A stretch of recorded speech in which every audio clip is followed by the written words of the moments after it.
Muy buenos días, señores estudiantes, curso octavo A, Universidad Santo Tomás. Les saluda su profesor Carlos Alberto Corredor Pongutá, de la asignatura Derecho Procesal Laboral.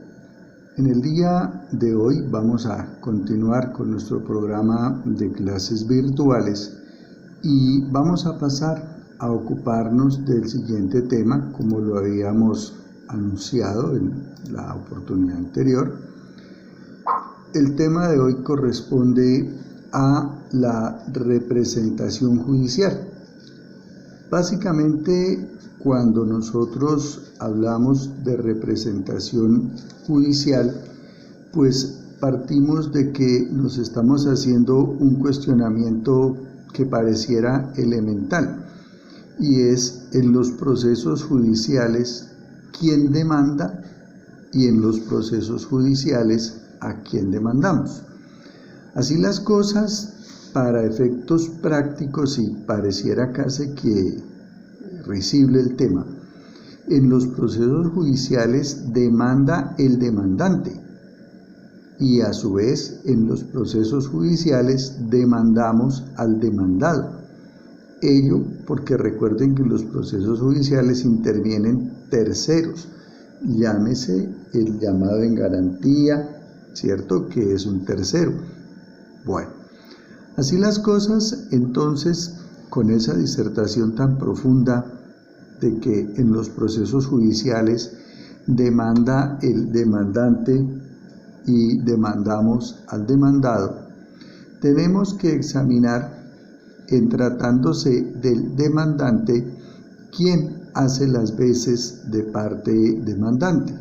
Decimos entonces, en los juicios ordinarios, si estamos discutiendo un tema referente al contrato de trabajo, bien sea que esté declarado o que pretendamos llegar a él, pues necesariamente va a ser el trabajador. Pero si nuestro tema hace referencia a la seguridad social, necesariamente ese demandante va a estar representado o bien por el cotizante o bien por el beneficiario, o incluso la sucesión de aquel. Recuerden, cuando el cotizante fallece sin haber dejado reconocido el derecho, tendrá que demandar su sucesión. Ahora, en los juicios de fuero sindical, recuerden que el juicio de fuero sindical tiene tres acciones, ya en su oportunidad lo habíamos visto. El juicio de fuero sindical en acción de permiso para despedir, juicio de fuero sindical en acción de reintegro y juicio de fuero sindical en acción de reinstalación. Así las cosas, si en el juicio de fuero sindical en acción de permiso para despedir, siempre tengamos presente que el demandante será el empleador. Ahora, si en ese mismo juicio de fuero sindical se presentó el despido de un trabajador aforado sin previa autorización judicial, el demandante será el trabajador aforado.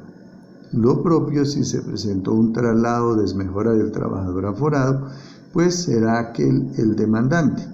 A manera de conclusión, en los juicios de fuero sindical, la parte demandante está determinada por la acción que se está ejerciendo.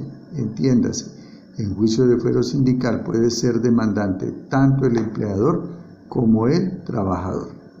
Ahora, en los juicios ejecutivos, generalmente demanda el trabajador, de acuerdo a la naturaleza del título. Recuerden, una conciliación, un contrato de transacción o incluso una sentencia. Pero hay una ocasión en la cual también está llamado a demandar en los juicios ejecutivos los fondos de pensiones. Ello sucede en virtud de la aplicación del postulado del artículo 24 de la Ley 100 de 1993, en concordancia con el artículo 2 del Decreto 2633 de 1994. ¿Qué expresan estas disposiciones? Estas disposiciones nos anuncian que los fondos de pensiones son quienes de manera exclusiva y excluyente tienen la acción para demandar de los empleadores el reconocimiento y pago de los aportes a que están obligados a cancelar los empleadores. De manera de conclusión, en los juicios ejecutivos es perfectamente válido que demande, que accione tanto el trabajador como los fondos de pensiones en el caso que hemos anunciado. Y en los juicios de acoso laboral siempre será demandante el trabajador acosado. Así las cosas, ya teniendo claro quién demanda, veamos a continuación entonces a quién se demanda. En este caso vamos a evidenciar el tema así. Si vamos a demandar a una persona natural, pues lo demandamos así. Ejemplo, vamos a demandar a Carlos Alberto Corredor porque es una persona natural, porque así se denomina. Si vamos a demandar a una persona jurídica de derecho privado, vamos a demandar a Acerías Paz del Río S.A., representada legalmente por su gerente. Ahora, ubico mejor el equipo de grabación, porque no me estaba enfocando muy bien. Otro poquito. Acá. Ya. Si vamos a demandar a Acerías Paz del Río S.A., pues demandamos a Acerías Paz del Río S.A. y concurre al juicio representada por su representante legal. Pero debemos tener cuidado en las demandas contra menores de edad. Entonces, en las demandas contra menores de edad demandamos a su representante legal. Y vienen los primeros casos especiales de demandas. Entonces vamos a hablar de las demandas contra los dictámenes de las juntas regionales y nacionales de calificación de invalidez. En este caso, lo primero que tenemos que mirar es el postulado del artículo 41 de la Ley 100 de 1993. Permítanme, vamos a utilizar otro tipo de diapositivas manuales.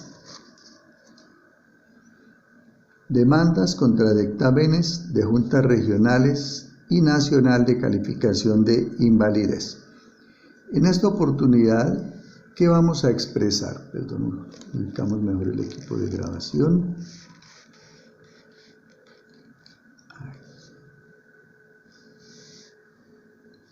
Decimos,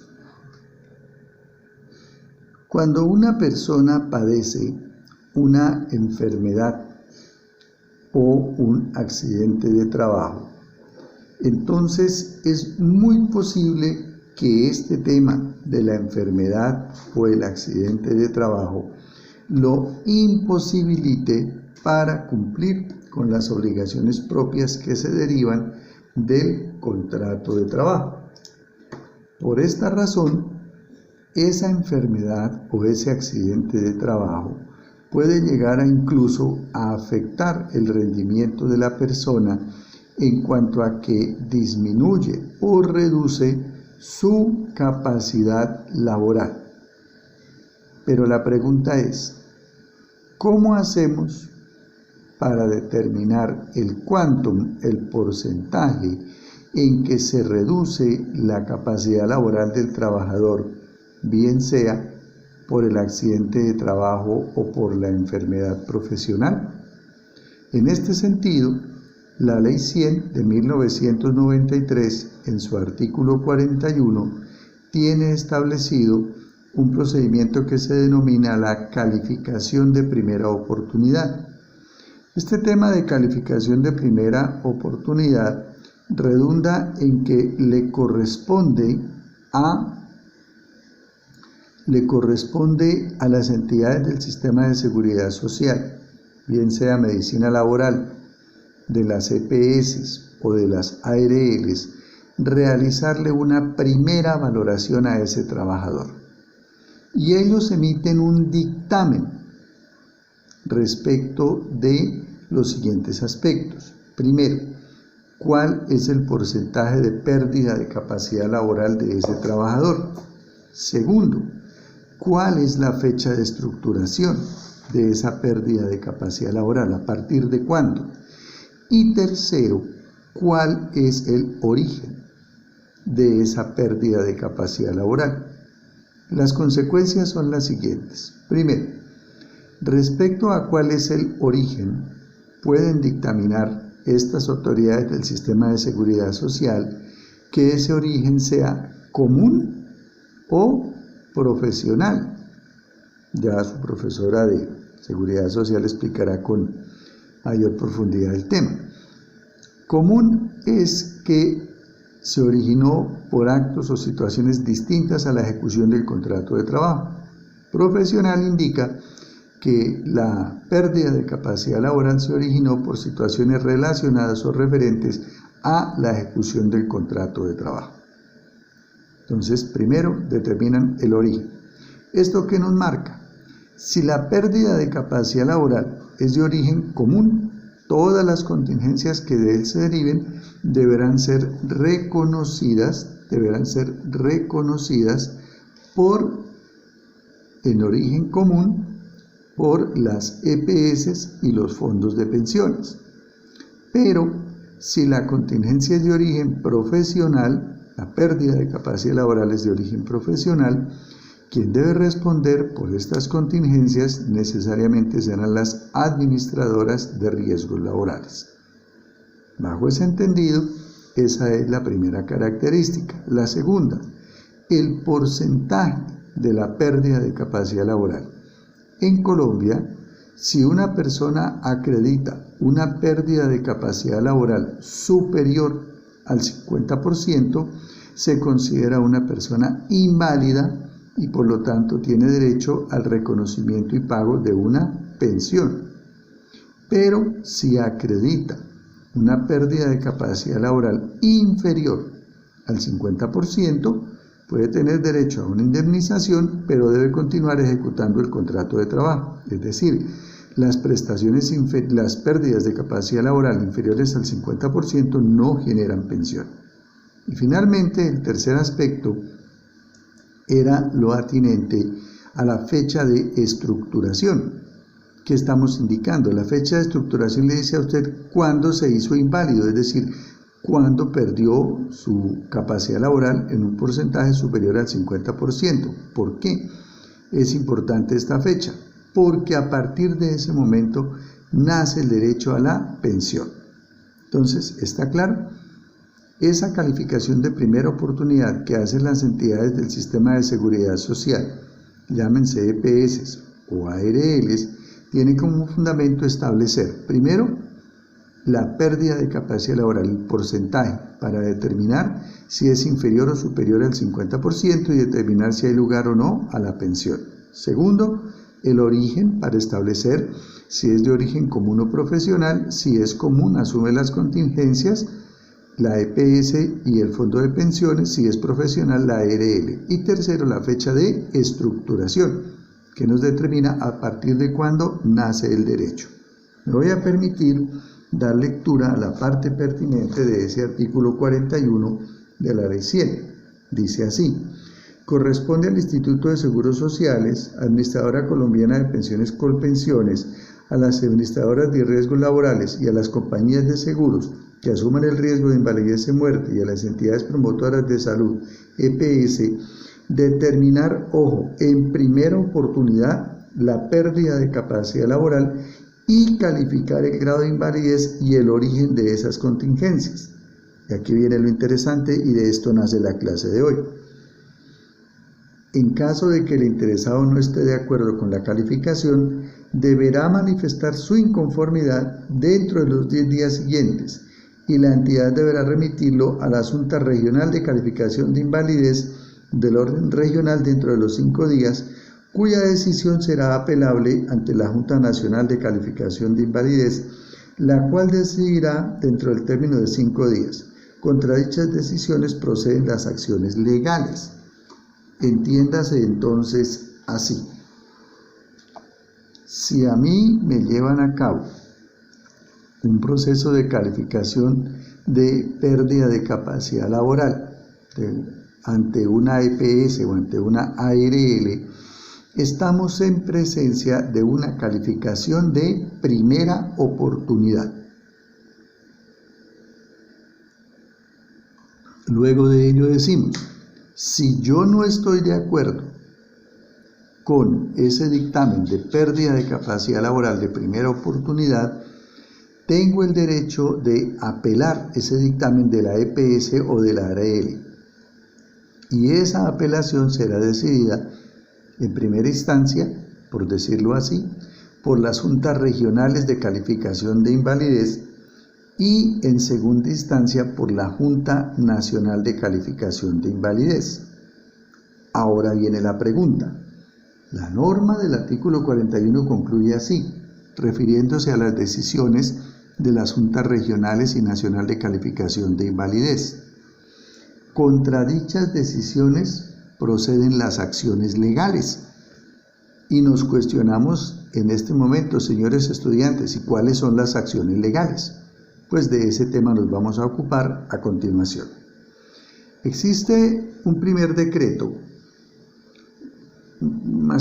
vamos a hablar un poquito de historia sobre este tema antes del decreto 1072 del 2015. Existió en su oportunidad la ley 1562 del 2012. Esta modificó la naturaleza jurídica de las juntas de invalidez y pasaron a tener personería jurídica que no la tenían en vigencia del decreto 2463 del 2011. Así, el artículo 42 de la ley 100 del 93 quedó así. Artículo 42. Naturaleza, administración y funcionamiento de las juntas regionales y nacional de calificación de invalidez. Las juntas regionales y nacional de calificación de invalidez son organismos del sistema de seguridad social del orden nacional de creación legal adscritas al Ministerio del Trabajo con personería jurídica de derecho privado. Tense en cuenta, con personería jurídica pero de derecho privado.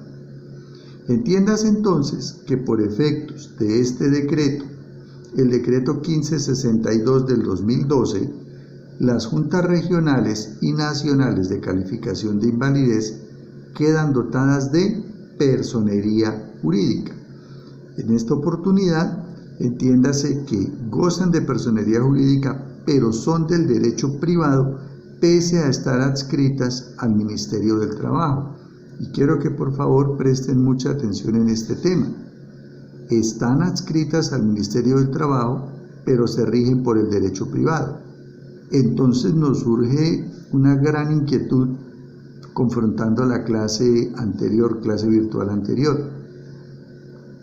¿Son demandables los dictámenes de las juntas regionales y nacional de calificación de invalidez? Y segundo, si son demandables, entonces necesito agotar requisito de procedibilidad de reclamación administrativa. Y tercer interrogante, ¿a quién demando?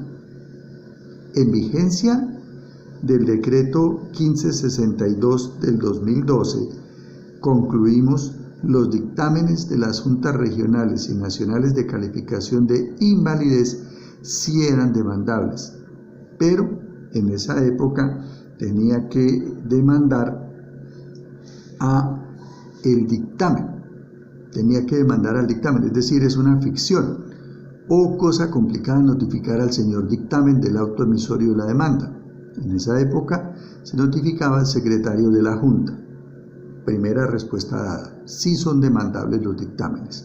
Segunda respuesta, ¿necesito agotar reclamación administrativa? La respuesta es negativa, no. ¿Por qué? Porque pertenecen al derecho privado. De manera de conclusión, los tres interrogantes, sí son demandables, se demanda en vigencia de ese decreto 1562 del 2012 al dictamen, ¿cierto? Y no necesito agotar el requisito de procedibilidad de la reclamación administrativa. Luego, históricamente, se expidió el decreto 1352 del 2013. Este decreto nos aclaró lo siguiente en su parágrafo segundo. Dice así: cuando se demanden los dictámenes de las juntas regionales o nacionales, se debe demandar tanto a la junta como al dictamen.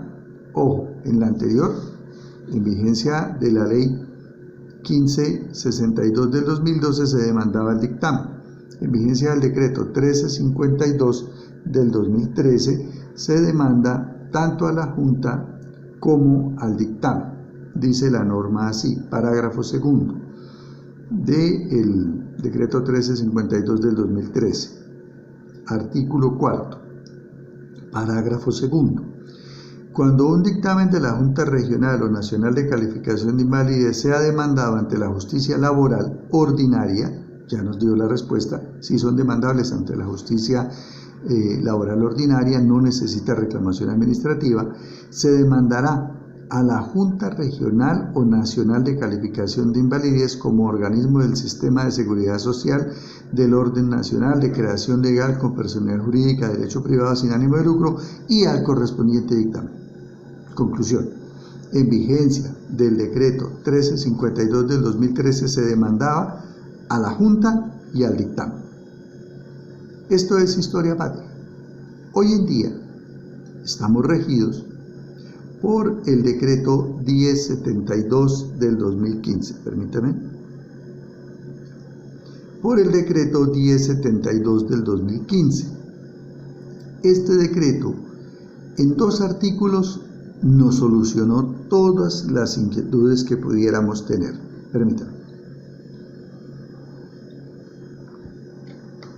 Dice así: artículo 2.2.5.1.42.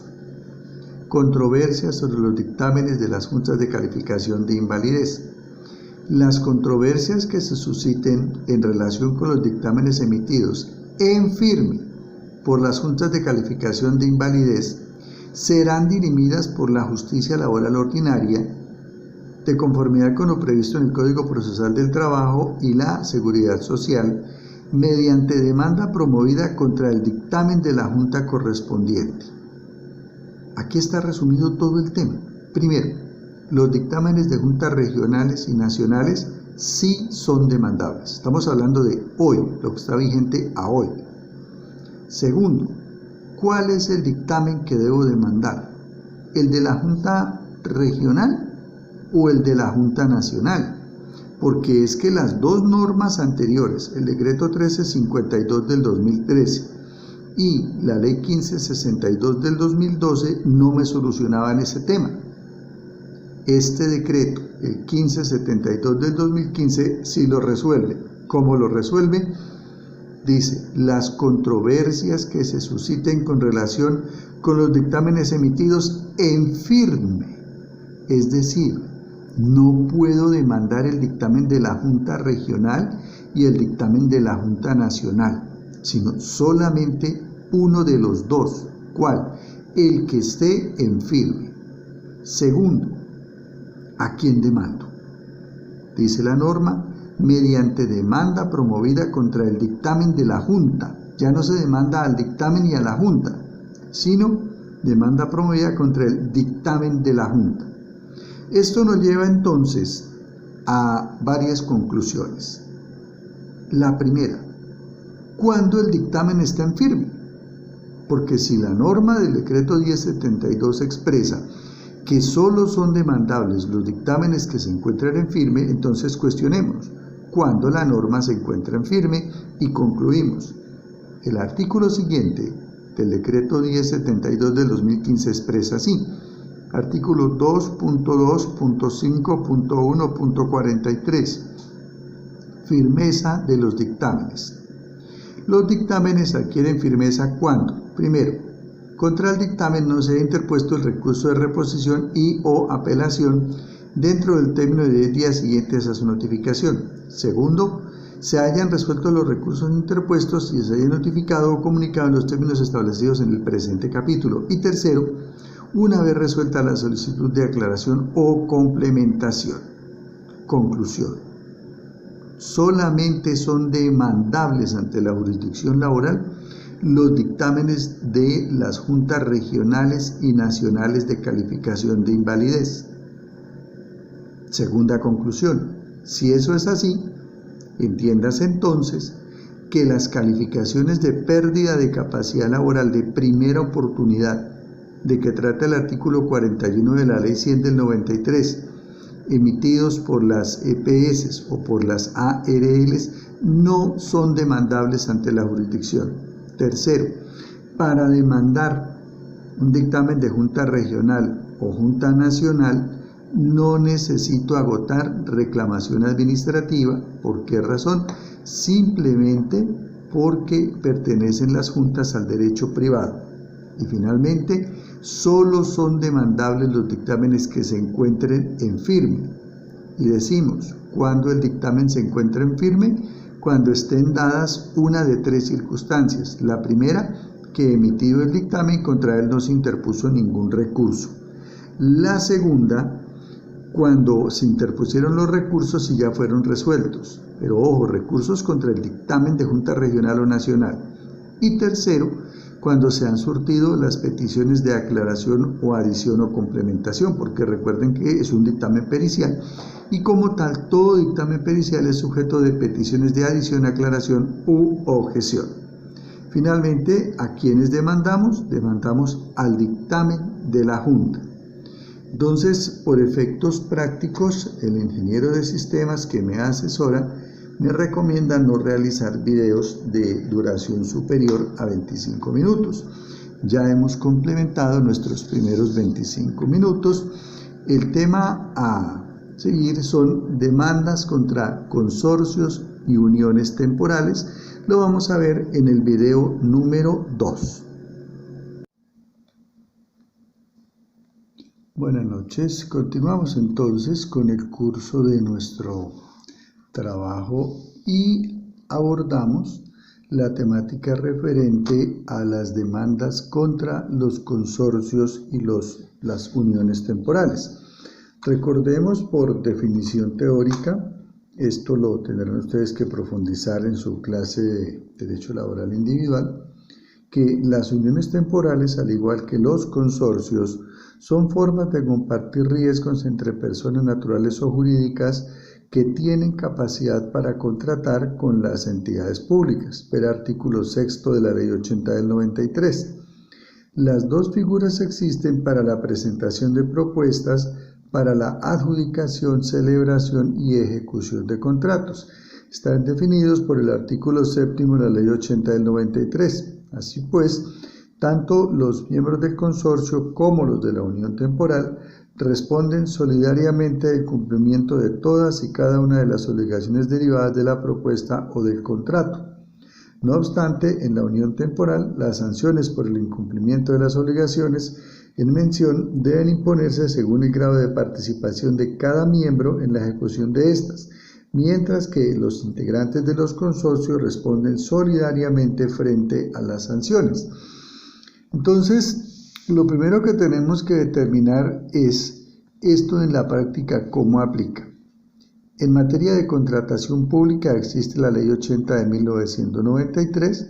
La Ley 80 de 1993 admite que para la ejecución de los contratos con la administración, los particulares, llámense personas naturales o personas jurídicas, pueden constituir consorcios o uniones temporales, cuyo objeto es participar, como lo hemos indicado, en la adjudicación, celebración y ejecución de contratos con la administración pública, de manera tal que la conformación de un consorcio o unión temporal puede tener la siguiente suerte.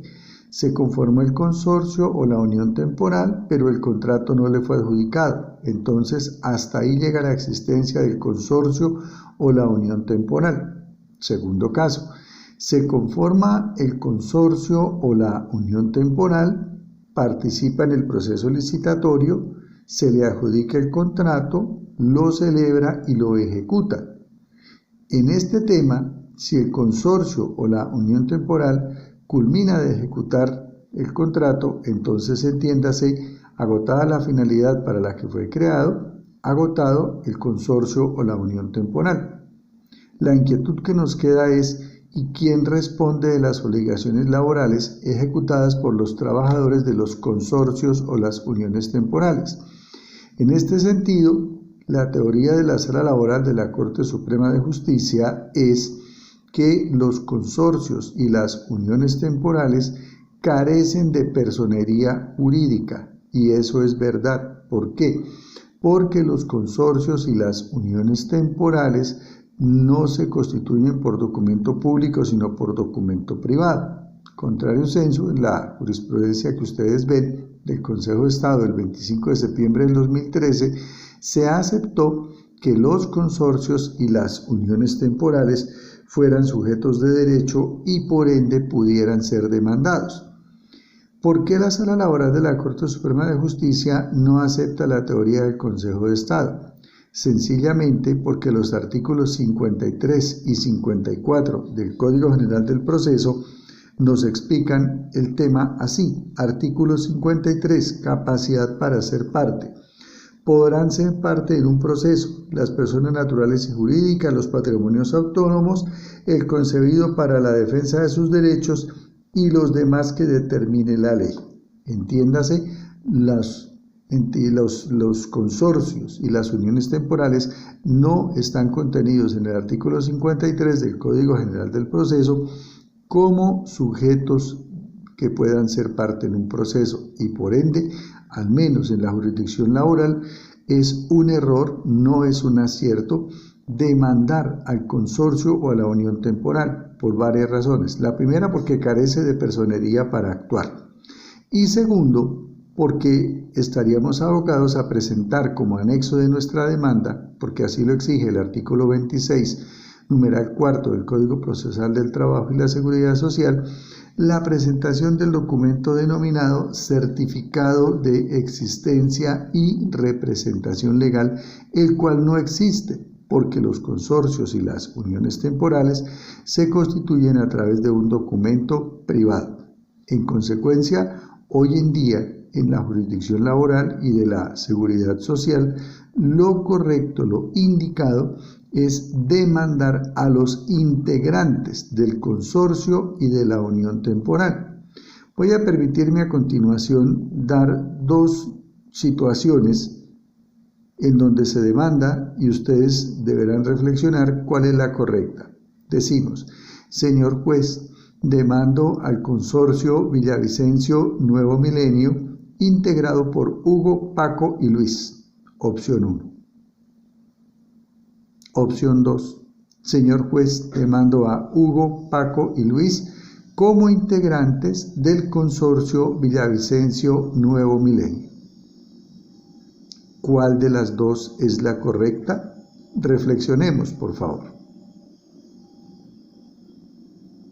Partiendo de la base de que los consorcios carecen de personería y por ende no pueden ser demandados, la primera enunciación, demando al consorcio integrado por Hugo, Paco y Luis, es un error, un equívoco. La opción correcta es la segunda: demando a Hugo, Paco y Luis en su calidad de integrantes del consorcio Villavicencio Nuevo Milenio. En este sentido, entonces, dejamos por decantado que los consorcios y las uniones temporales ejecutan contratos con entidades públicas que no pueden ser demandados de manera directa, sino que deben demandarse a los integrantes de aquel. Vamos a pasar a continuación al siguiente tema. A ver si pasa la diapositiva. Demandas contra las cooperativas de trabajo asociado. Entendámoslo así. El legislador creó dos figuras de contratación laboral bien distintas de la tradicional del contrato de trabajo para poner en práctica la denominada flexibilización laboral. Me explico. Antes de las normas que ustedes evidencian en pantalla, las únicas maneras, por así decirlo, de contratación laboral eran el contrato individual de trabajo y el contrato colectivo de trabajo. Luego, por efectos de la Ley 79 del 88 y de la Ley 50 del 90, nacen dos nuevas figuras de flexibilización laboral. Esto es la tercerización a partir de la creación de las cooperativas de trabajo asociado, y tenemos, luego de ello, las empresas de servicios temporales. Vamos a visualizar el tema, entonces, no vamos a utilizar las diapositivas manuales porque el tema está suficientemente claro. Decimos entonces, las cooperativas de trabajo asociado nacen con la Ley 79 de 1988 bajo el entendido, valga la redundancia, de que aquellas nacen a partir de la voluntad libre y autónoma de un grupo de personas que deciden unirse para trabajar por sus propias reglas contenidas en los respectivos estatutos o reglamentos internos y por ende no están sometidas a la legislación laboral ordinaria, ya que sus socios son los mismos trabajadores que pueden pactar las reglas que gobiernan sus relaciones laborales. Luego, con la Ley 50 de 1990, nacen las empresas de servicios temporales. Aquella las define como la que vincula por medio de contrato de trabajo a su personal y remite a sus trabajadores en misión a prestar el servicio a un tercero, en quien se delega el poder subordinante, y ese trabajador tiene garantizado el goce de la totalidad de sus derechos laborales. Entiéndase entonces, por efectos de la vinculación a través de cooperativa de trabajo asociado no está presente ni puede estar presente el contrato de trabajo, corresponde, como lo indicamos en su momento, a la voluntad libre y espontánea de un grupo de personas que deciden unirse para trabajar bajo sus propias reglas, en tanto que en las empresas de servicios temporales sí está presente el contrato de trabajo, y lo que sucede es que esa empresa de servicios temporales contrata al trabajador, pero lo envía en misión a prestar el servicio a un tercero. Entonces, a manera de conclusión, las cooperativas de trabajo asociado fueron instituidas para tercerizar, en tanto que las empresas de servicios temporales fueron instituidas para intermediar. Ahora, el punto de inflexión es, ¿y entonces cuál es el problema? El problema es muy sencillo. El tema se convierte en materia de interés para el derecho laboral a partir del momento en que tanto en el sector público como en el sector privado se contrató en detrimento de lo expresado. Les voy a contar el tema históricamente. Este tema toma relevancia a partir del momento en que tanto en las entidades públicas como en las entidades privadas se contrataba a partir de las denominadas OPS, órdenes de prestación de servicios, sin contrato de trabajo y sin pago de todos los derechos que genera el contrato de trabajo, entiéndase, seguridad social, prestaciones sociales, vacaciones. Cuando se comenzaron a demandar estas OPS pretendiendo contrato de trabajo, pues lógicamente los jueces laborales comenzaron a imponer condenas a esos patronos, a esos empleadores.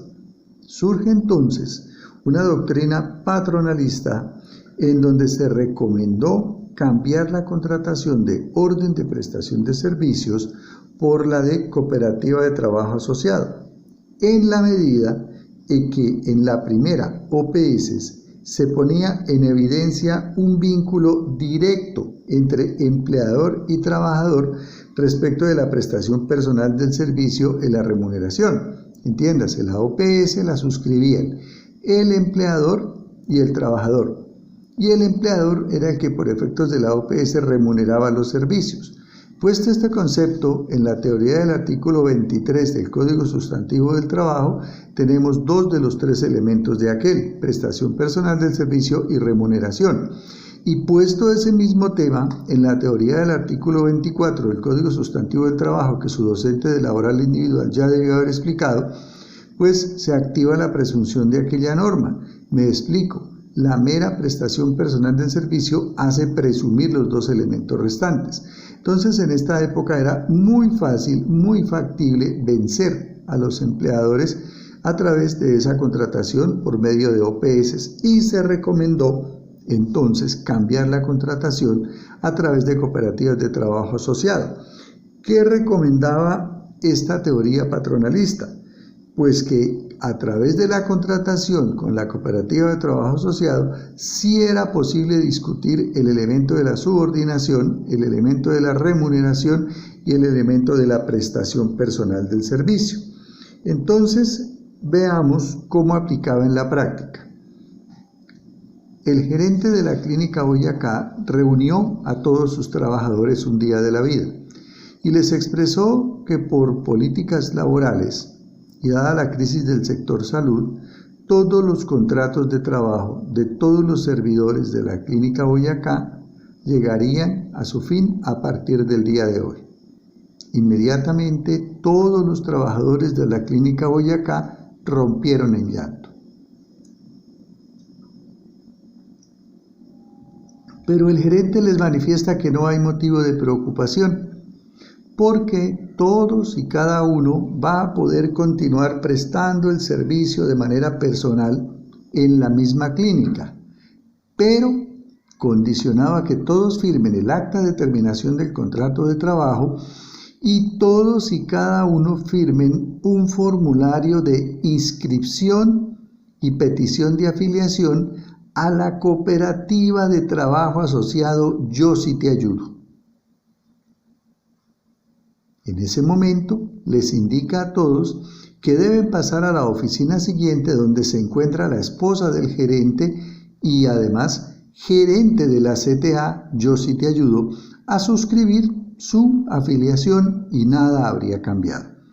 Esa es una falacia, todo cambió, ya no tenían contrato de trabajo, ya no tenían prestaciones sociales, ya no tenían vacaciones y tendrían que pagar el 100% de su seguridad social. ¿Qué estaban ganando en la teoría patronalista? Frente a una demanda judicial podían argumentar que ellos, la Clínica Boyacá, no había contratado al trabajador lo había suministrado la CTA, que ellos no le remuneraban, ese servicio al trabajador lo remuneraba la CTA, y que la subordinación era un acto bien discutible porque estaban ejecutando un contrato de suministro de servicios con la CTA. Entonces, esa práctica fue adoptada tanto por particulares como por entidades públicas. Basta dar una mirada a la historia y recordar cómo en especial en el sector salud, servicios públicos, domiciliarios, telecomunicaciones y servicios administrativos de la administración pública se presentó este sistema. ¿Cuál es la característica de este sistema? Las cooperativas de trabajo asociado, CTA, fueron creadas para tercerizar, no para suministrar personal, es decir, para intermediar. Entonces, el conflicto nace a partir del momento en que las cooperativas de trabajo asociado dejan de tercerizar y pasan a intermediar. Históricamente han existido 6 momentos en la teoría de las cooperativas de trabajo asociado y los vamos a narrar a continuación como se encuentran descritos en la diapositiva. Un primer momento es de inexistencia de precedente jurisprudencial y norma regulatoria. En materia de conflictos, la situación generó demandas en alto volumen a partir del año 1993 y en su inicio fueron resueltas presentándose para el trabajador una gran dificultad probatoria en la medida que no había una norma que resolviera temas determinantes como cuáles eran las conductas constitutivas de intermediación laboral, si los trabajadores cooperados podían cumplir actividades misionales, qué rol jugaba la injerencia del usuario del servicio en la escogencia y desvinculación del trabajador cooperado, qué rol jugaba la autonomía económica de la CTA. El litigante de ese entonces debía convencer al juez de sus planteamientos por vía de su propia doctrina, por así decirlo, y el juez, según su convicción, debía decidir en razón a que no existían tesis jurisprudenciales sobre el tema. Fue el momento más crítico en el ejercicio del litigio en razón a la dificultad sobre el tema a aprobar, y las decisiones incluso se presentaron contradictorias entre juzgados y tribunales. Luego viene un segundo momento, y es la aparición de las primeras tesis jurisprudenciales y el marco jurídico. A nivel de tesis jurisprudenciales resalta la jurisprudencia de la Corte Suprema de Justicia, Sala Laboral, en la sentencia calendada 6 de diciembre del 2006, proferida dentro del proceso con el radicado número 25713, con ponencia del magistrado Gustavo José Geneco Mendoza, quien resuelve un caso cuyos hechos se originaron desde 1991 y cuyo contenido parcial es del siguiente tenor, comillas: pero es claro que la celebración de contratos con esas entidades, refiriéndose a las CTAs, no puede ser utilizada de manera fraudulenta para disfrazar u ocultar la existencia de verdaderas relaciones de trabajo con el fin de evadir el reconocimiento y pago de derechos laborales legítimamente causados, en cabeza de quienes, pese a que en apariencia fungieron como cooperados, en realidad han ostentado la calidad de trabajadores subordinados al servicio de una persona natural o jurídica. Asimismo, en el año 2008 se expide la Ley 1233, que en su artículo 7º enunció que a las CTAs no les está permitido, primero, actuar como empresas de intermediación laboral. Des en cuenta, las únicas que pueden actuar como empresas de intermediación son las empresas de servicios temporales. Por eso esta norma es tan importante, es trascendente, la Ley 1233 del 2008, porque por fin elevó a prohibición de carácter legal el que las cooperativas de trabajo asociado actuaran como empresas de servicios, como lo hacen las empresas de servicios temporales, es decir, que ejercieran actividades de intermediación. Segundo, les está prohibido a las CTAs disponer del trabajo de los asociados para suministrar mano de obra de carácter temporal a terceros o para remitirlos como trabajadores en misión. Y agregó que en ningún caso el contratante, entiéndase la Clínica Boyacá, podrá intervenir directa o indirectamente en las decisiones internas de la cooperativa y en especial en la selección del trabajador asociado. Determinó que de incurrir en estas prácticas el usuario del servicio y la CTA serán solidariamente responsables por las obligaciones del trabajador. Y finalmente, que si el juez declara que la CTA incurrió en prácticas de intermediación, queda inmersa en causal de disolución y liquidación. Con esta herramienta, probatoriamente hablando, se partió en dos la forma de demostración de verdaderas relaciones laborales. Pero, infortunadamente, esta ley no nos resolvió inquietudes como: las entidades públicas pueden contratar por medio de CTAs actividades misionales permanentes. ¿Cuáles son los hechos constitutivos de intermediación laboral? ¿Existe intermediación laboral por medio de sociedades anónimas simplificadas, SAS? En la medida que una vez se produjeron las primeras condenas contra CTAs, aparece una nueva doctrina patronalista y es contratar por medio de SAS. Luego tenemos un tercer momento, como lo evidencian en la diapositiva, es la Ley 1429 del 2010. Entonces, la Ley 1429 del 2010 conservó los aportes de la Ley 1233 del 2008 y trajo como novedad: ninguna empresa pública ni privada podrá contratar para el desarrollo de las actividades misionales permanentes personal vinculado a través de cooperativas de servicio o trabajo asociado que haga intermediación laboral. Importantísima. Segundo, el Ministerio del Trabajo podrá, por el mero hecho, imponer multas de hasta 5.000 salarios legales mensuales. Es decir, por primera vez la autoridad administrativa tiene potestad sancionatoria. Pero el tema se vuelve más interesante aquí. El servidor público que contrate con cooperativas de trabajo asociado que hagan intermediación laboral para el desarrollo de actividades misionales permanentes incurre en falta grave. Y recuerden que en materia disciplinaria, las faltas graves se mencionan con terminación del contrato o destitución. Pero la falencia de esta ley 1429 es que no reguló el tema de la intermediación a través de las SAS ni realizó una enunciación de conductas constitutivas de intermediación. Luego viene un cuarto momento, es el decreto 2025 del 2011.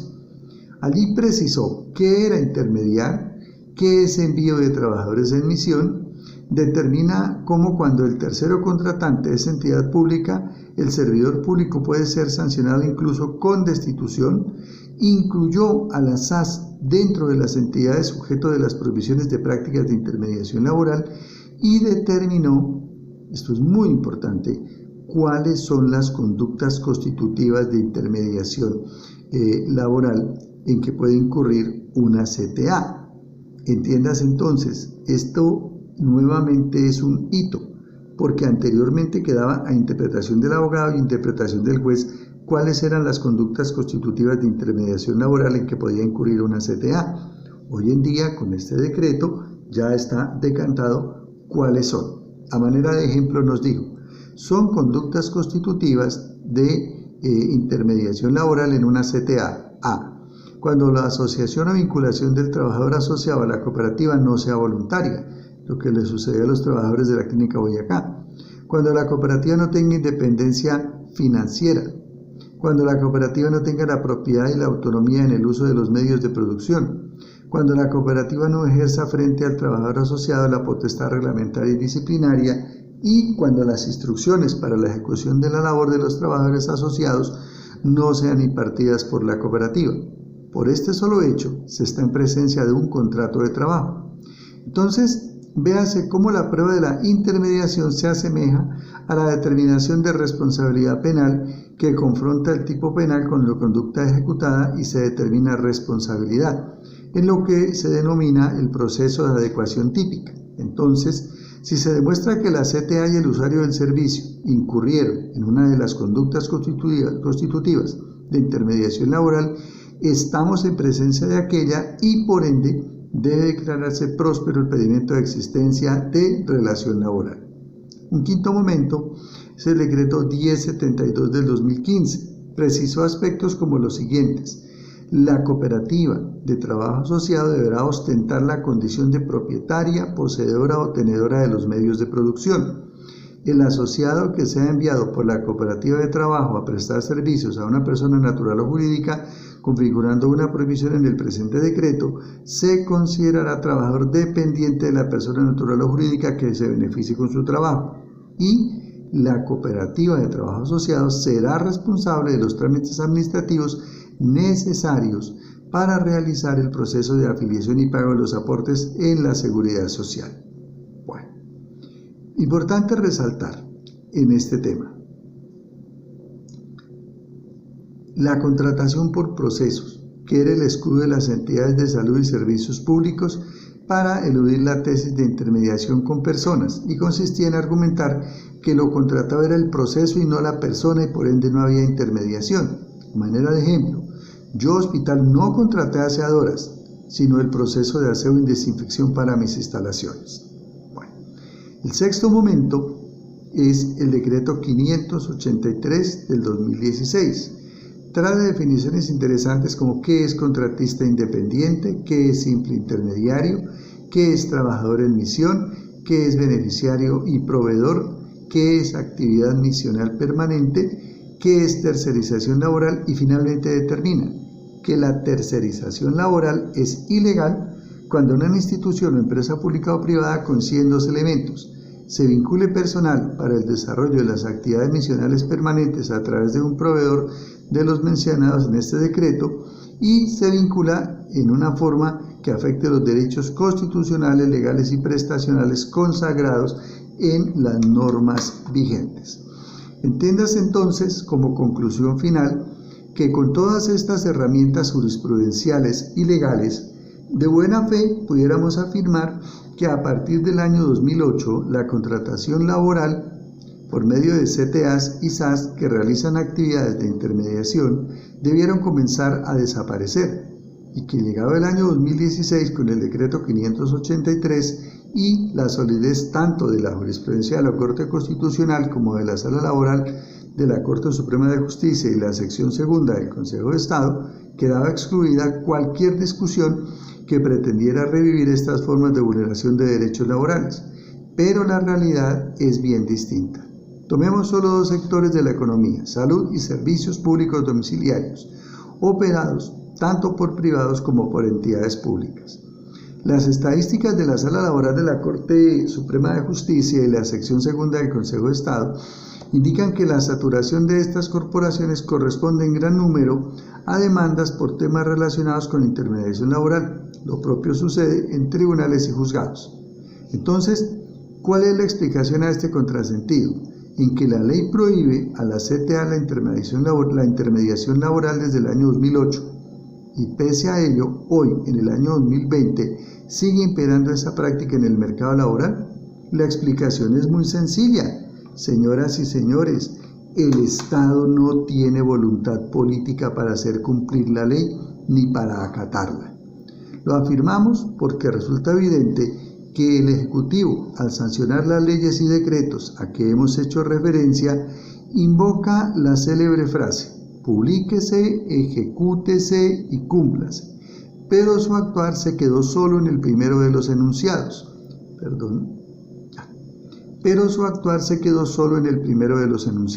Publíquese, porque el ejecútese y cúmplase tarda años.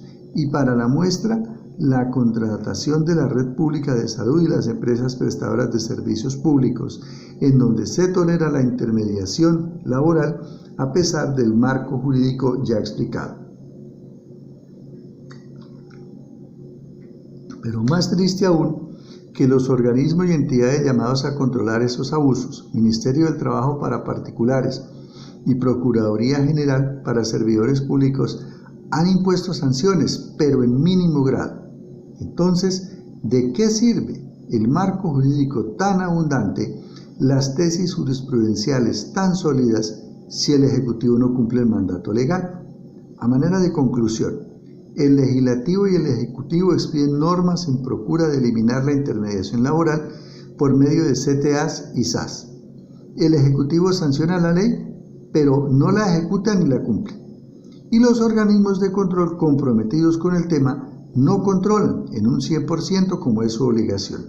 En definitiva, la resolución de todo el conflicto laboral, económico y social que lleva implícita la intermediación por medio de CTAs y SAS termina en manos de los jueces, pero cuando aquel ya constituye un proceso judicial, es decir, no hay actividad de prevención ni control previos. Por ello, nos atrevemos a afirmar que el mayor proveedor de conflictos laborales en la justicia ordinaria laboral y contencioso administrativo es el mismo Estado, en detrimento del compromiso que le imponen los artículos 1 y 2 de la Constitución Política referente a los fines del Estado Social de Derecho. Y lamentablemente es reconocer que en materia del cumplimiento de la ley por parte del Ejecutivo hemos avanzado muy poco en los últimos 4 siglos.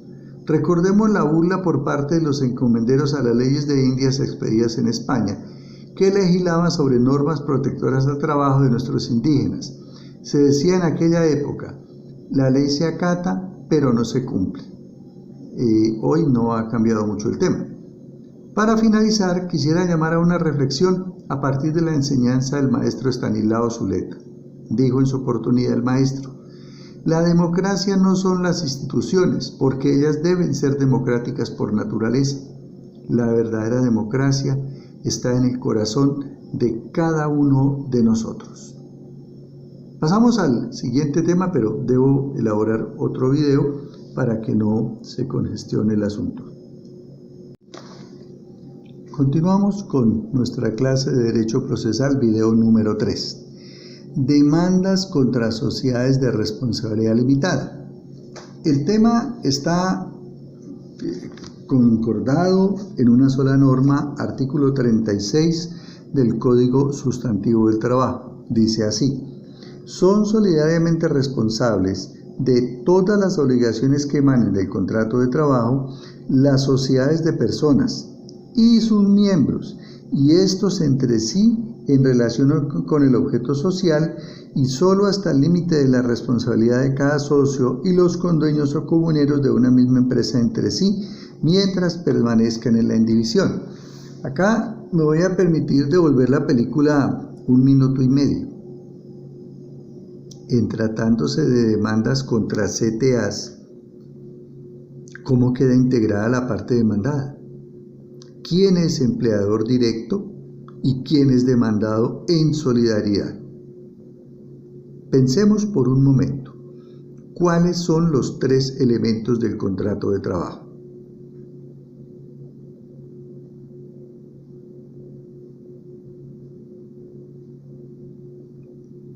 A partir de que ya tenemos claro que los elementos constitutivos del contrato de trabajo son prestación personal del servicio, remuneración y subordinación, vamos a remembrar el ejemplo de la Clínica Boyacá y vamos a ubicar cada uno de los elementos o bien en la CTA, Yo Sí Te Ayudo, o bien en la Clínica Boyacá. Comencemos. Prestación personal del servicio. ¿Quién recibe, quién se beneficia de la prestación personal del servicio del trabajador? Sí, hemos acertado. La Clínica Boyacá. Ella fue la que se lucró de la prestación personal del servicio. Segundo elemento, la subordinación. ¿Quién imponía el grado de subordinación? Las órdenes o instrucciones y el cumplimiento de horarios. Correcto, la Clínica Boyacá era la que imponía a los trabajadores cooperados, Cooperativa de Trabajo Asociado, las órdenes o instrucciones. Ahora, por la ley de Descartes, ¿cuál es el único elemento que está presente entonces en la Cooperativa de Trabajo Asociado? Muy bien, la remuneración. Pero la pregunta es, ¿esta cooperativa tenía solidez y autonomía financiera? Definitivamente no. Dependía única y exclusivamente de los giros que hiciera la clínica. Entonces, así las cosas, vamos a demandar de la siguiente manera. Empleador directo, Clínica Boyacá, demandado en solidaridad, Cooperativa de Trabajo Asociado, Yo Sí Te Ayudo. Muy bien. Hasta acá el paréntesis. Continuamos con demandas contra sociedades de responsabilidad limitada. La norma nos expresa lo siguiente. Son solidariamente responsables ¿quiénes? Las sociedades de personas y sus miembros. Son solidariamente responsables. Tanto la sociedad como los socios, pero ojo, sociedades de personas. Las sociedades anónimas no son sociedades de personas. Segundo, ¿de qué son responsables? Dice la norma, de todas las obligaciones que emanen del contrato de trabajo. Repitámoslo. Son solidariamente responsables de todas las obligaciones que emanan del contrato de trabajo, la sociedad y sus miembros. Bajo esa teoría, entonces, concluyamos. En estos casos, ¿quién hace las veces de empleador directo? ¿La Sociedad Cooperativa Flota Norte Limitada o los socios de la Cooperativa Flota Norte Limitada?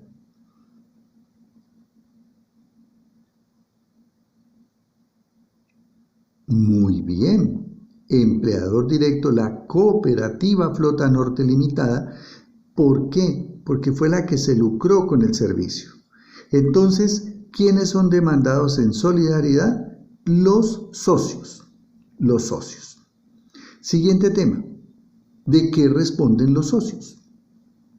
Y les voy a plantear un tema y ustedes me dirán si estoy en lo correcto o estoy cometiendo un error. Los socios no pueden responder de las indemnizaciones moratorias del artículo 65 del Código Sustantivo del Trabajo, que ya su profesor de Derecho Laboral Individual les debió enseñar, de la indemnización del artículo 64 del Código Sustantivo del Trabajo, ni de la indemnización del artículo 99 de la Ley 50 del 90. ¿Por qué? Porque esas situaciones son exclusivas del representante legal de la sociedad, que corresponden a omisiones en su compromiso por no haber pagado salarios y prestaciones sociales al término de la relación laboral, artículo 65, por haber despedido sin justa causa, artículo 64, estos dos del Código Sustantivo, o por no haber consignado oportunamente auxilio de cesantías en el fondo de cesantías escogido por el trabajador, artículo 99 de la Ley 50 del 90. Conclusión. Frente a un proceso judicial, los socios de la Cooperativa Flota Norte Limitada están llamados a responder de estas tres indemnizaciones. Opción 1, no, porque no son actos propios de los socios, sino del representante legal, y por tanto los socios solamente responden de las obligaciones que se deriven del contrato, pero de manera directa. Opción 2, los socios responden de todas las obligaciones derivadas del contrato.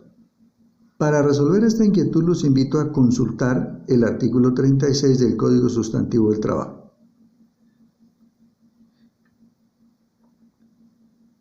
Muy bien, hemos acertado. Los socios de las sociedades de responsabilidad limitada responden de la totalidad de las obligaciones, ¿cierto?, que emanen del contrato de trabajo. Segundo punto, ¿cuál es el límite de la responsabilidad de los socios? Y el mismo código nos lo expresa. Veamos. Y solo hasta el límite de la responsabilidad de cada socio. Entiéndase, los socios de las sociedades de responsabilidad limitada responden solamente hasta el límite de su aporte. Esto en la práctica, ¿cómo funciona? Hugo aportó 1 millón de pesos, Paco aportó 10 millones y Luis aportó 100 millones. Frente a la determinación de responsabilidad, vamos a demandar como empleador directo a la Cooperativa Flota Norte y solidariamente a Hugo, Paco y Luis. Entonces, ¿cuál es el límite de la condena para Hugo? 10 millones porque ese es su aporte. La de Hugo 1 millón. 10 millones para el segundo, para Paco, pero el que más pierde es Luis porque él aportó 100 millones. Entonces responden solamente hasta el límite de sus aportes. A manera de conclusión, se demanda de manera como empleador directo a la cooperativa, solidariamente a los socios, responden de todas las obligaciones que se deriven del contrato, pero solamente hasta el límite de sus aportes. Vamos a continuación a ver la siguiente diapositiva manual y vamos a hablar de las demandas contra sociedades en comandita. Las sociedades en comandita, independientemente de que sean comandita simple o comandita por acciones, tienen una calidad específica de socios, son los socios gestores. Como consejo no de docente sino de amigo, yo les propongo, si en algún momento van a fundar, a constituir una sociedad en comandita, y a ustedes los desean exaltar con la categoría de socio gestor, tengan la bondad de huir de ese lugar lo más pronto posible. ¿Por qué razón? Porque en temas del derecho comercial, los socios gestores responden de las obligaciones laborales hasta con su propio patrimonio. ¿Sí ven la gran diferencia? El socio gestor no responde hasta el límite de su aporte, sino hasta con su propio patrimonio. Muy bien, tendrán ustedes que tener mucha confianza en los demás socios para aceptar la categoría de socio gestor. Vamos a suprimir por un momento las diapositivas manuales y vamos a pasar al siguiente tema. Demandas contra las sociedades anónimas simplificadas. Perdón, ubicamos mejor la cámara.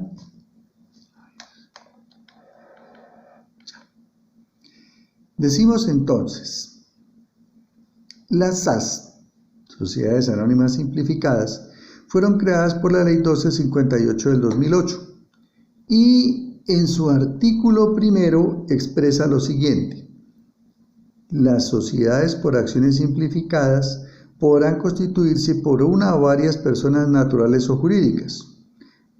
Hasta ahí no tenemos problemas, son sociedades de personas. Que dice quienes solo serán responsables hasta el monto de sus respectivos aportes, es decir, es muy similar a las sociedades de responsabilidad limitada hasta lo que llevo de la lectura.